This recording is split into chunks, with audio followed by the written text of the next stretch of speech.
नमस्कार दोस्तों, मैं योगेंद्र मिश्रा आपका अपने चैनल पर स्वागत करता हूं।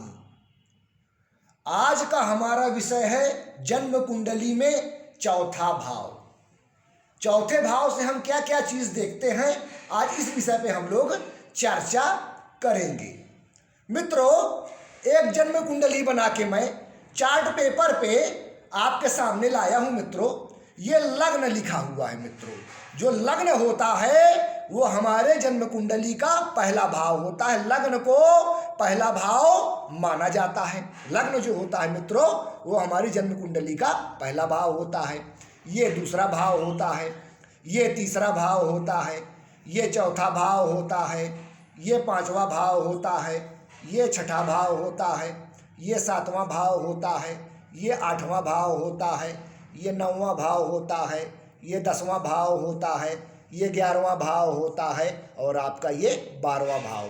तो जन्म कुंडली में 12 भाव होते हैं। पहला, दूसरा, तीसरा, चौथा, पांचवा, छठा, सातवां, आठवां, नौवां, 10वां, 11वां और 12वां। आपका पहला भाव, चौथा भाव, सातवां भाव और 10वां भाव, ये केंद्र के भाव हो गए, शक्तिशाली भाव हो गए। पहले भाव को केंद्र का भाव कहा जाता है, चौथे भाव को केंद्र का भाव कहा जाता है, सातवें भाव को केंद्र का भाव कहा जाता है और 10वें भाव को केंद्र का भाव कहा जाता है। पांचवें भाव को और 9वें भाव को त्रिकोण का भाव कहा जाता है। पांचवें भाव को त्रिकोण का भाव कहा जाता है और 9वें भाव को त्रिकोण का भाव कहा जाता है। महाशुभ भाव होते हैं पांचवा और 9वां।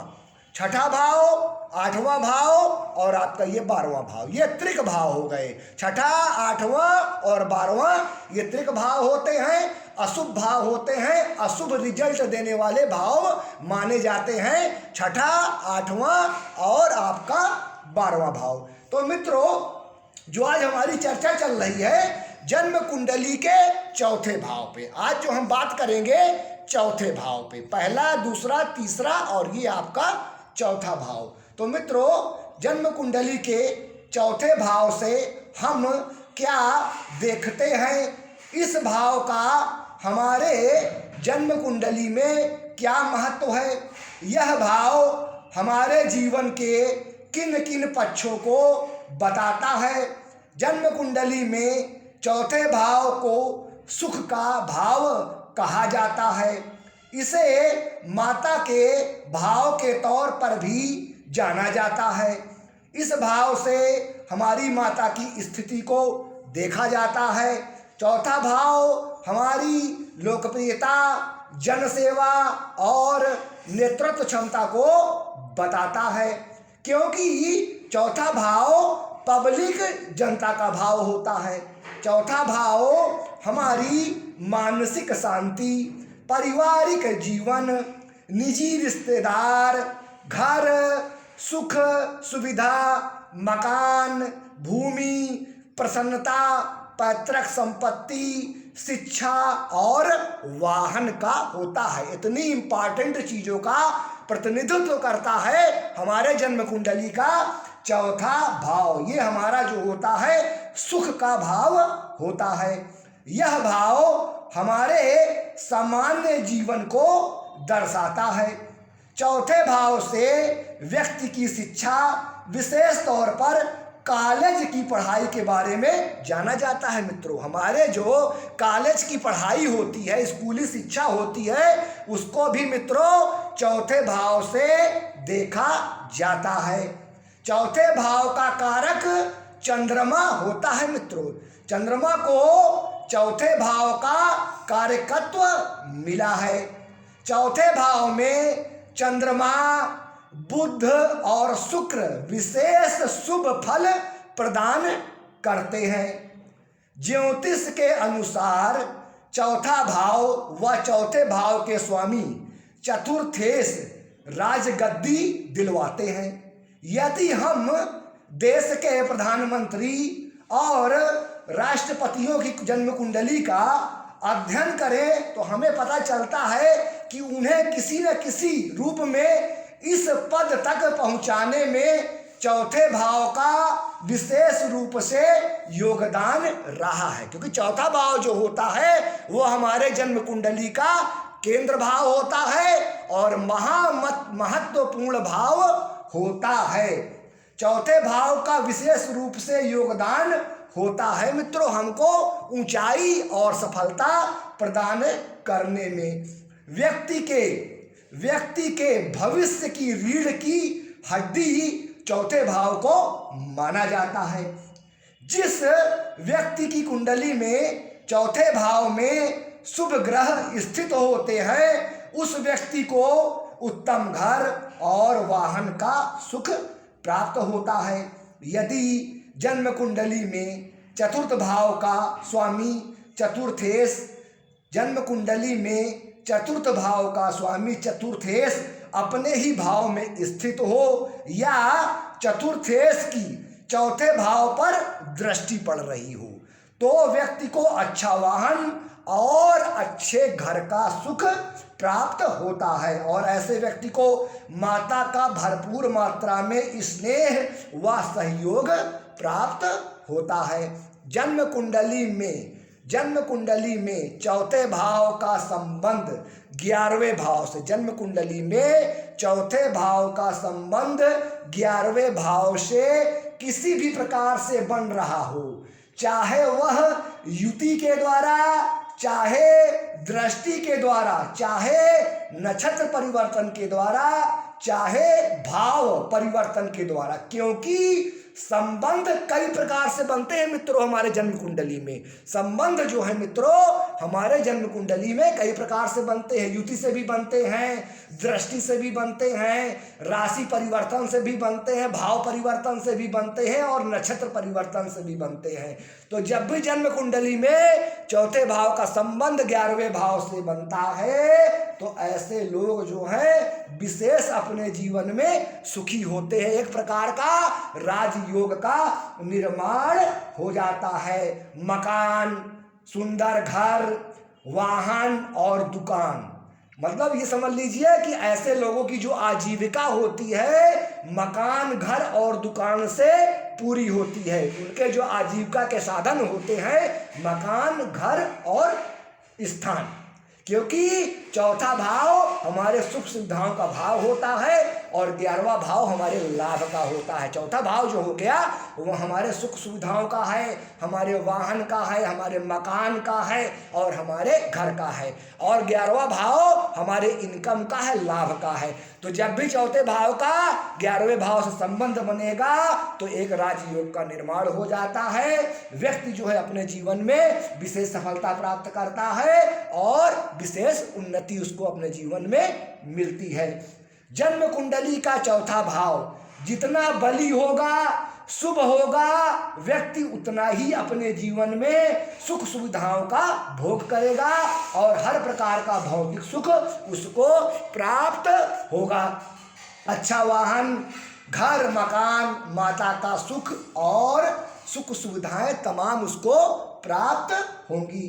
कुंडली में, जन्म कुंडली में चौथे भाव का शुभ संबंध 12वें भाव से बनता है तो व्यक्ति अपने मूल निवास स्थान से दूर जाकर अपना मकान बनवाता है और वहां पे निवास करता है मित्रों, क्योंकि जो 12वां भाव होता है वो हमारे घर से, हमारे पैतृक निवास स्थान से दूर का भाव होता है और चौथा भाव जो होता है वो हमारे घर का होता है, हमारे मकान का होता है। तो चौथे भाव का जब भी 12वें भाव से संबंध बनेगा और शुभ संबंध बनेगा तो ऐसे लोग अपने पैतृक निवास स्थान से दूर जाके बसते हैं और अपने जीवन में बेहद कामयाब होते हैं।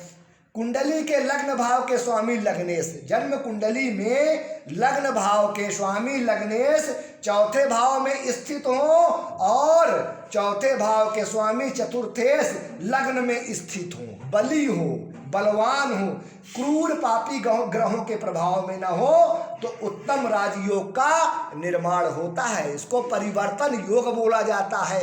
जन्म कुंडली में लग्न भाव के स्वामी लग्नेश चौथे भाव में बैठे हो और चौथे भाव के स्वामी चतुर्थेश लग्न में बैठ जाए, यानी एक दूसरे से भाव परिवर्तन कर ले, एक्सचेंज ऑफ हाउस कर ले, परिवर्तन राजयोग का निर्माण कर ले तो एक उत्तम प्रकार के राजयोग का निर्माण होता है। ऐसे व्यक्ति कई प्रकार के भव्य मकान और वाहन का मालिक होता है, उसे माता का भरपूर सहयोग प्राप्त होता है।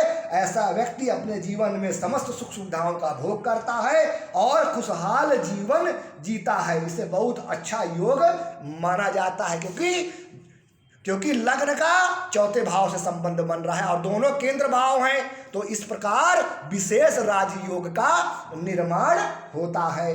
जन्म कुंडली में चौथे भाव के स्वामी चतुर्थेश, जन्म कुंडली में चौथे भाव के स्वामी चतुर्थेश और नवम भाव के स्वामी नवमेश एक दूसरे से केंद्र में हूँ और लग्नेश मजबूत बली होकर शुभ भाव में स्थित हो तो काहल योग का निर्माण हो जाता है। मतलब मित्रों ये है कि चतुर्थ भाव के स्वामी चतुर्थेश और नवम भाव के स्वामी नवमेश एक दूसरे से केंद्र भाव में स्थित हो। केंद्र भाव क्या होगा?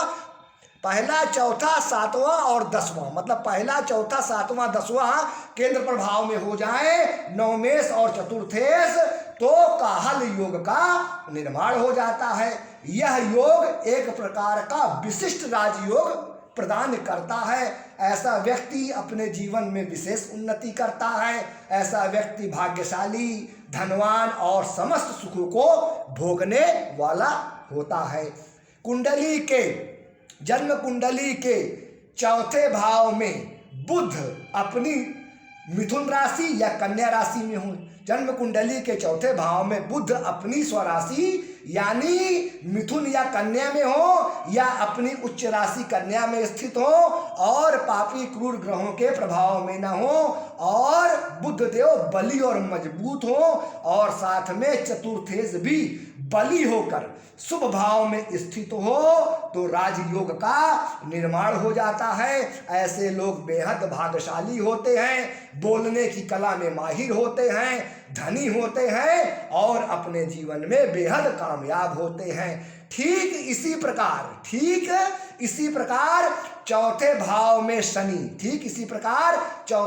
में शनि अपनी स्वराशि यानी मकर या कुंभ में स्थित हो या अपनी उच्च राशि तुला में स्थित हो, बली हो, शुभ हो और क्रूर पापी ग्रहों के प्रभाव में ना हो और साथ में चतुर्थेश भी बली हो, मजबूत हो तो सस योग का निर्माण हो जाता है। ऐसा व्यक्ति बेहद धनी होता है।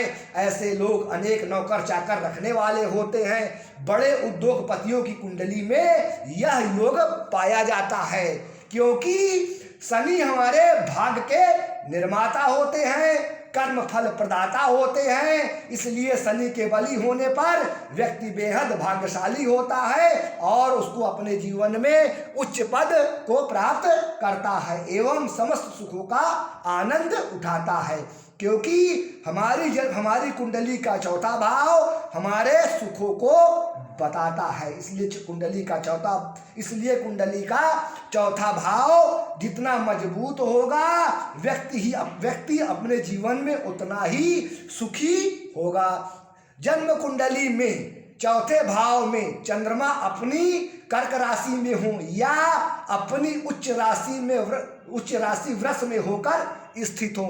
चंद्रमा चौथे भाव में अपने कर्क राशि में हो या अपनी उच्च राशि वृष में हो और बली हो और क्रूर पापी ग्रहों के प्रभाव में ना हो और साथ में चौथे भाव पर देवगुरु बृहस्पति की दृष्टि पड़ रही हो और चतुर्थेश भी शुभ हो, मजबूत हो तो ऐसे व्यक्ति को सभी प्रकार के सुख प्राप्त होते हैं। व्यक्ति धनवान और ज्ञानवान होता है और व्यक्ति बेहद सुखी जीवन जीता है क्योंकि चंद्रमा को चौथे भाव का कार्यकत्व मिला है। चौथे भाव में चंद्रमा को बल और शुभत्व प्रदान हो जाता है। यहाँ पर चंद्रमा बेहद शुभ परिणाम देते हैं।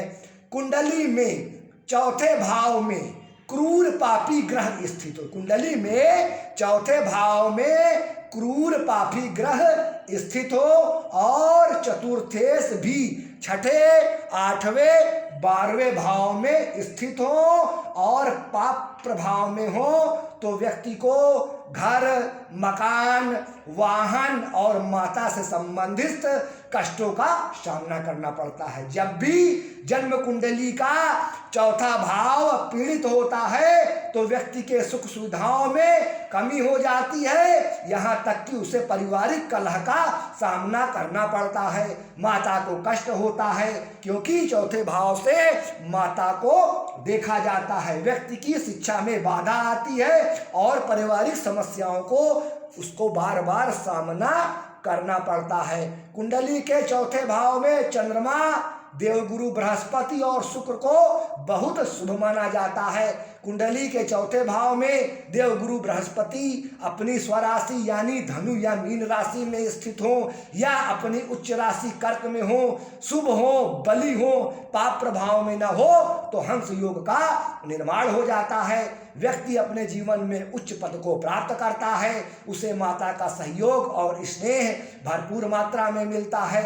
व्यक्ति धार्मिक, ज्ञानवान और बेहद धनी होता है। बस इसमें शर्त यह है कि लग्नेश का मजबूत होना जरूरी होता है, क्योंकि लग्न और लग्नेश के कमजोर होने पर शुभ ग्रहों के फल हमको कम मात्रा में प्राप्त होते हैं। कुंडली के चौथे भाव में शुक्र अपनी राशि यानी वृष या तुला में हो या अपनी उच्च राशि मीन में स्थित हो, बली हो और शुभ प्रभाव में हो, पाप प्रभाव में न हो तो व्यक्ति अपने जीवन में भौतिक सुखों का भरपूर मात्रा में आनंद लेता है, उसे भरपूर मात्रा में सुख प्राप्त होता है। ऐसे लोग अपना जीवन वैभवशाली और लग्जरियस तरीके से जीते हैं, उत्तम वाहन और सुंदर भवन का सुख प्राप्त करते हैं, क्योंकि शुक्र जो होता है वो वाहन का कारक होता है। तो मित्रों, आज के लिए बस इतना ही। नमस्कार।